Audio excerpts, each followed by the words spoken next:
After most of his best and battle-hardened senior commanders have been killed or injured fighting in Ukraine, the Russian President Vladimir Putin is resorting to sending second-rate officers to the front who don't last very long. Despite capturing the key city of Severodonetsk, there have been reports that Putin has now sacked his number one general in Ukraine, ostensibly over the minimal pace of advance of the Russian army's primary mission to capture the Donbas. The dismissal of General Alexander Dvornikov, rumored to be a drunk and distrusted by his officers, would mark yet another major shakeup of Putin's command structure and an expression of the dictator's frustration with the state of his war in Ukraine. Dvornikov would be the seventh general Putin is reported to have sacked since the start of June, as well as losing as many as 14 killed in action. Now, one of the most interesting moments in Putin's failed strategy is calling an obese general out of retirement to take command of forces in Ukraine after yet another round of purges of top commanders has left him scraping the barrel.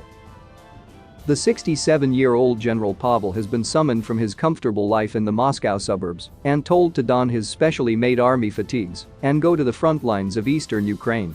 He will now take charge of Russian special forces operating in the region after the unit's former commander was seriously injured in an artillery strike. A veteran of the Soviet Union's ill-fated invasion of Afghanistan in the 1980s and a member of Russia's special forces, General Pavel has let himself go considerably since retirement 5 years ago. He is understood to eat 5 meals a day and polish it all off with a liter of vodka. Since coming back to the service, he has had to have his uniform specially made, and he needs to wear 2 sets of body armor to ensure his torso is protected.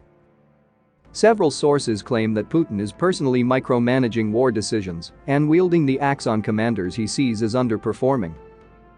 Overall, as many as 14 Russian generals are thought to have been killed during the invasion of Ukraine, although the number is contested. Russia does not release information on the higher-ranking officers it loses.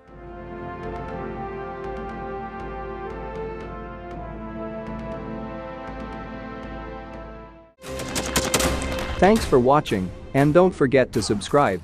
Also, if you want to support Warthog Defense, please become our member and get early access to new videos, exclusive members-only videos, and become administrator in comment section. The membership link is in the description. Rescues every day. We had a guy last week at 6 rescues in 6 days. He's doing the job every day.